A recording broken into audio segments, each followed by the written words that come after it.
Design of electrical installation scheme of small commercial installation of classroom in educational institute, comma small workshop and dispensaries.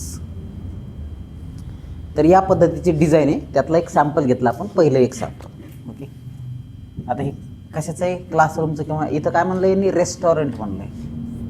पण ठीक आहे, आपण classroom, hall किंवा gathering hall अशा पद्धतीच्या याचं काय करायचं आपल्याला? इन्स्टॉलेशन करायचं. ओके, डिझाईन करायची, इन्स्टॉलेशनची एस्टिमेशन करायचे, डिझाईन करायचे. आता तुम्हाला एवढं पाहून भीती वाटत असेल, पण ही चिल्लर आहे. It is very simple. Okay, काय म्हणलंय? सगळ्यात पहिले calculate total load current, number of lighting sub circuit, number of power sub circuit and draw the installation plan for a restaurant with following points make necessary assumption. काय म्हणलंय? Calculate काय करायचं आहे? Load calculate करायचं आहे, load current calculate करायचा आहे, number of light sub circuit, number of power sub circuit आणि draw installation plan for restaurant. अशा पद्धतीचे एकाच याच्यामध्ये 4-5-6 गोष्टी विचारलेल्या आहेत. 6 ते 8 मार्काला असा न्यूमरिकल विचारतात. याच्या पुढं एस्टिमेट अबो प्लॅन असं जर आलं तर हा 15 मार्काला प्रश्न असेल, 16 मार्काला, डायरेक्ट 16 मार्काला. ओके, हे सगळं झालं की शेवटी काय करायचं? फक्त मटेरियल आणि त्याचं एस्टिमेशन करायचं, बस. बाकी काहीच नाही. ॲप्रॉक्सिमेट लेंथ काढायची तुम्हाला. ते थोडं टफ जाईल, कारण त्याची 3D इमॅजिन करावं लागेल तुम्हाला, आणि त्याच्यानंतर त्याची लेंथ काढावं लागेल. एकदा लेंथ काढली की मग एस्टिमेशन करायचं. काल आपण एक एस्टिमेशनचं न्यूमरिकल घेतलं ना, त्याच पॅटर्न याचं एस्टिमेशन करायचं. पण ते विचारलंच नाही. आता काय विचारलंय? Calculate load current, number of light sub circuit, number of power sub circuit आणि इन्स्टॉलेशन प्लॅन ड्रॉ करायचं. बस एवढंच आहे. काय काय दिलंय? एक हॉल दिलाय. हॉलमध्ये 20 फ्लोरोसंट लॅम्प आहेत आणि 10 CFL, 10 सिलिंग फॅन आहेत. म्हणजे किती? 20 ट्यूब आणि 10 फॅन आहेत. 20 ट्यूब आणि 10 फॅन आहेत हॉलमध्ये, मेन हॉल. त्याच्यानंतर किचन, चिकन नाही, किचन. किचनमध्ये 5 फ्लोरोसंट लॅम्प आहेत, 2 एक्झॉस्ट फॅन आहेत आणि 5 पॉवर पॉईंट आहेत, 1 किलोवॅट इच. 1 किलोवॅटचे 5 पॉवर पॉईंट आहेत. ओके, मग किचनमध्ये काय काय आहे? 5 फ्लोरोसंट ट्यूब आहेत, 2 एक्झॉस्ट फॅन आहेत, 5 पॉवर पॉईंट सॉकेट आउटलेट आहेत, प्रत्येक 1 किलोवॅटचे. त्याच्यानंतर स्टोअर रूम आहे. स्टोअर रूममध्ये 2 फ्लोरोसंट लॅम्प आहेत, 10 ॲम्पियरचं सॉकेट आउटलेट, 15 ॲम्पियरचं सॉकेट आउटलेट आहे. ओके, आणि त्याच्यानंतर काय म्हणलं? कॉरिडोर आहे, त्याच्यामध्ये 4 आउटलेट CFL, 4 CFL आहे. 15-15 वॅटचे आपण कन्सिडर करू. अशा पद्धतीने स्ट्रक्चर हे दिलेलं आहे एवढं. ओके, मग सर न्यूमरिकलच एवढं आहे, मग उत्तर केवढं असेल? हे आपण ॲझम्पशन केलं. It is not necessary. Hall असा असेल, किचन इथं असेल, कदाचित हॉलमध्येच किचन इथं असेल, स्टोर रूम मोठी असेल, कॉरिडोर अजून छोटा असेल. अशा पद्धतीने हे मी डिझाईन केलेलं प्लॅन आहे. तुम्ही वेगळा डिझाईन करू शकता. तुम्ही असा हॉल असा आडवा घेऊ शकता, तुम्ही किचन मध्यभागी ठेवू शकता, स्टोर रूम एका साईडला कोपऱ्यात ठेवू शकतात, कॉरिडोर एका साईडला ठेवू शकता. ओके, एंट्रन्सला तुमच्या हिशोबाने तुम्ही कसं बी करा. तर सगळ्यात पहिले काय करायचं? लोड कॅल्क्युलेशन करायचं. काय? Load calculation. आता हॉल आहे, हॉलमध्ये किती ट्यूब आहेत रे? 20 ट्यूब आहे. ओके, 40 वॅटची एक ट्यूब कन्सिडर करायची. किती वॅटची? 40 वॅटची. आणि 10 सिलिंग फॅन आहे, प्रत्येक फॅन 60 वॅटचा कन्सिडर करायचा. तर 1400 वॅट येणार आहे एका हॉलचं. समजलं काय? लक्ष द्या सगळ्यांनी. ट्यूबलाईट 40 वॅट, फॅन 60 वॅट, हे आलं 1400 वॅट.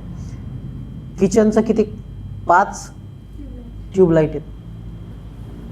ओके, 40 वॅटची 200 आलं. एक्झॉस्ट फॅन 100 वॅटचा कन्सिडर करा. असं काही नाही, 80 वॅटचा कन्सिडर केला तर थोडं लोड वेगळा येईल, काही प्रॉब्लेम नाही. पॉवर पॉईंट 5 दिले त्यांनी ऑलरेडी 1 किलोवॅटचे, तर हे येईल किचनचं. त्याच्यानंतर ट्यूबलाईट स्टोअरचं ट्यूब किती आहेत? 2 आहेत. ओके, त्याच्यानंतर एक पॉवर पॉईंट दिला आहे 1000, म्हणजे 15 एम्पेअरचं सॉकेट आउटलेटमध्ये एक पॉवर पॉईंट, मग ते येईल 1080. आणि कॉरिडॉरचं 4x60 15 वॅटचे CFL घ्या, 60 वॅट. अशा पद्धतीने टोटल लोड किती आला आहे? 7940 वॅट. चला, 2 मार्क फिक्स झाले तुमचे. किती जणांचे झाले 2 मार्क फिक्स? हात वर करा. हे काय मागच्या वेळेस मी घेतलं नाही या टाईपचं आपण. त्याच्यानंतर आता काय करायचं आहे? टोटल लोड किती रे? 7940 वॅट. मग ॲज पर लोड किती आहे? 3 किलोवॅटपेक्षा जास्त आहे. मग काय करतो आपण? 3 फेज 4 वायर सिस्टीम घेतो. जनरली पॉवर फॅक्टर 0.8 घेतो, युनिटी घेतला तरी चालेल. ओके, पण मग कन्सिडर ॲझम्पशन त्या बेसवर करा, त्याच्यानंतर तुमचा करंट तसा येईल. तर आपण 0.8 पॉवर फॅक्टर घेऊ. पण तुम्हाला माहिती P काय रे? √3 VL/IL cos of five. P काय? 3 फेजसाठी √3 VL/IL cos ऑफ फाय. आता आपण इथे वॅटेजसाठी W घेतलं, तर टोटल वॅटेज किती आलेलं आहे? एवढं. तर मग IL काढा याच्यावरून. IL कसं काढणार? हे बाकी सगळ्या टर्म खाली येतील. 7940 √3 × 400, 400 व्होल्टचा सप्लाय कन्सिडर करा, इंटू 0.8. 440 सुद्धा करू शकता, 415 सुद्धा करू शकता. तर आपण 400चं कन्सिडरेशन करायचं. ओके, हे ॲझम्पशन आहे. तसं हे जे ॲझ्युम होतं ना, तिथं दिलेलं होतं समजा, पण हे बाकी सगळं ॲझ्युमच. CFL हे पण ॲझ्युम आणि हे पण ॲझ्युम आहे. हे ॲझम्पशन आहे. ओके, फॉर मॅक्सिमम करंट हे आला करंट. फॉर मॅक्सिमम करंट काय करायचं आहे? 1.5 मल्टिप्लाय करायचं. ओके, 1.5 तर हे येईल एवढं. मग आता एवढा करंट म्हटल्याच्या नंतर वायर कसं लागल? जाड लागल. ओके, त्याचं गेज कमी लागल आपल्याला. कमी गेज म्हणजे जाड वायर. ओके, जास्त गेज म्हणजे बारीक वायर. तर hence supply main will be provide PVC wire of 7/20. Okay, आणि having current rating of 28 ampere. तर 28 एम्पियर किंवा 30 एम्पियर कन्सिडर करा. 30 एम्पियर कन्सिडर करा. ॲप्रॉक्सिमेटली 30 एम्पियरचं गेज असलेलं वायर टाकून द्या. मग आता हा लोड करंट पण येऊन गेला आणि वायरचं हे पण येऊन गेलं. आता number of light point and sub circuit आपल्याला कन्सिडर करायचं. तर आता टोटल लाईट अँड फॅन किती येत रे? टोटल वॅटेज किती आहे लाईट अँड फॅनचं? लाईट अँड फॅनचं आहे 1940. कसं? हे पहा, हे ट्यूब. ओके, हे tube fan, tube fan, tube, अशा पद्धतीने ते किती आहे? 1980. पॉवर पॉईंटचं किती आहे? हे 5 आणि हे 6, हे 6000 वॅट. ओके, थोडक्यात काय रे बाळांनो? हे पॉवर पॉईंट सोडून दिलं तर बाकी सगळं वॅटेज त्याचंच आहे ना. हे पॉवर पॉईंट जर सोडून दिलं तर बाकी कशाचं आहे? लाईट अँड फॅनचंच आहे ना. लाईट अँड फॅनचं आहे. मग आता लाईट अँड फॅनचं टोटल पॉईंट किती आहेत रे? समजून घ्या. हे बघा, 7440 वॅट आलं हे टोटल. यातलं 1940 हे कशाचं आहे? लाईट फॅनचं आहे. बाकी पॉवर सर्किट आहे. म्हणजे हे लाईट पॉईंट आहेत, हे लाईट पॉईंट आहेत आणि हे पॉवर पॉईंट आहेत. इथपर्यंत कोण कोण आलं रे? ओके, आता लाईट पॉईंट किती रे टोटल? पॉवर पॉईंट ठीक आहे, डायरेक्ट 6 आहेत. ओके, 6000 वॅटचे 6 आहेत, संपला विषय. पण लाईट पॉईंट किती आहेत टोटल? ते काढावं लागेल आपल्याला. कसं काढणार तुम्ही? 20 आणि 10 30 आणि 5 25 आणि 2 27 27 आणि 2 29 आणि 4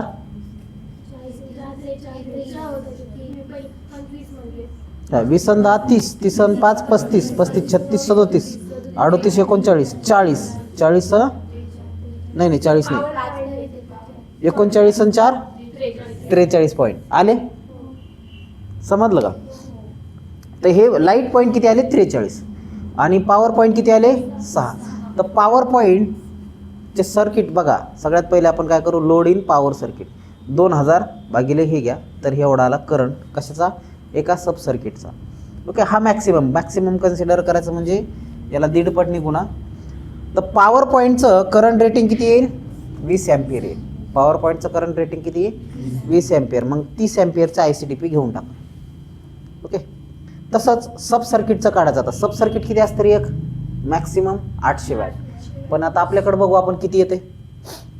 तर आपण आर फेजला काय करू, 9 ट्यूब लावू, 3 फॅन लावू आणि एक एक्झॉस्ट फॅन लावू. तर अशा पद्धतीने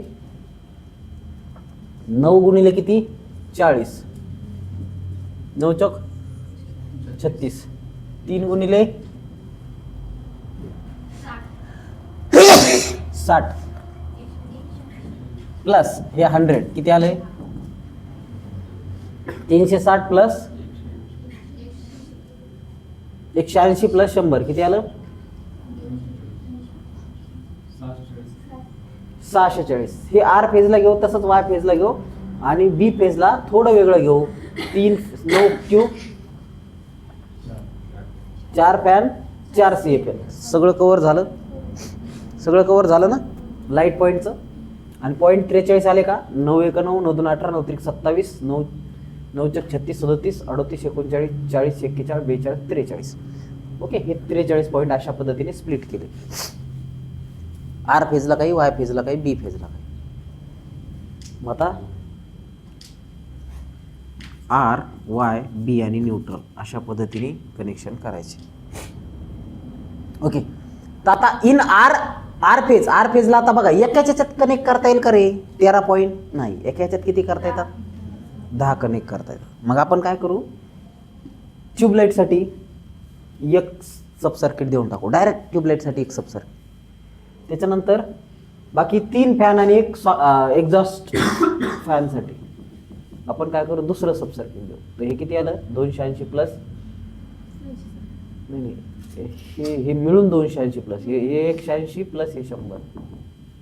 ओके, हे 280 आलं.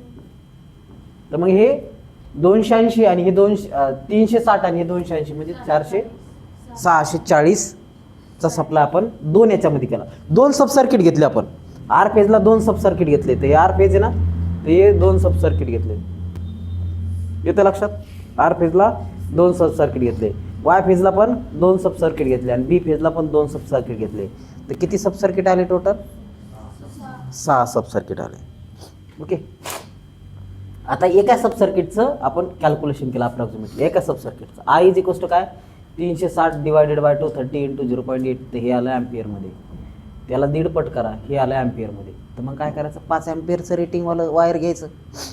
ओके, 7/20चं 5 ॲम्पियरचं वायर घ्यायचं. ओके, तर हे वायर घ्यायचं टाकून द्यायचं. आणि आता वायर बी झालं. आता काय काढलं आहे सब सर्किट आलं. आता ड्रॉ द प्लॅन ड्रॉ करायचं. मग काय करणार 3 phase supply ICTP switch. Okay, ICTP switch. त्याच्यानंतर हे RYB सप्लाय, याला 2 कनेक्ट केले. हे काय रे फ्यूज आहे. ओके, ICDP हे ICDP हे ICDP. ओके, तर अशा पद्धतीने कनेक्ट करून टाका. तर याला 2 याला 2 याला 2 अशा पद्धतीने. आता हे 30 ॲम्पियरसाठीचं जे हे कशासाठी आहे पॉवर पॉईंटसाठी 30 ॲम्पियरचं. हे पहा, याला 2 कनेक्ट करा, याला 1. म्हणजे पॉवर सर्किट 3 आहेत ना, पॉवर सर्किट 3 आहेत. तर 3 पॉवर सर्किट आणि बाकी सब सर्किट अशा पद्धतीने कनेक्शन करून टाका. आर फेज वाय फेजला आणि बी फेजला इक्वली डिस्ट्रीब्यूट करा, जेणेकरून तुमचा एक ट्रान्सफॉर्मर याला कनेक्टेड आहे, सेपरेट ट्रान्सफॉर्मर कनेक्टेड, त्याला अनबॅलन्सिंग होणार नाही, फेज बॅलन्सिंग होणार. समजलं?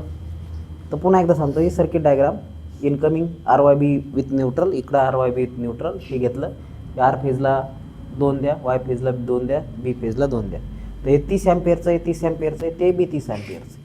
30 अँपिअरचं IC DP स्विच आणि हे 30 अँपिअरचं IC TP स्विच.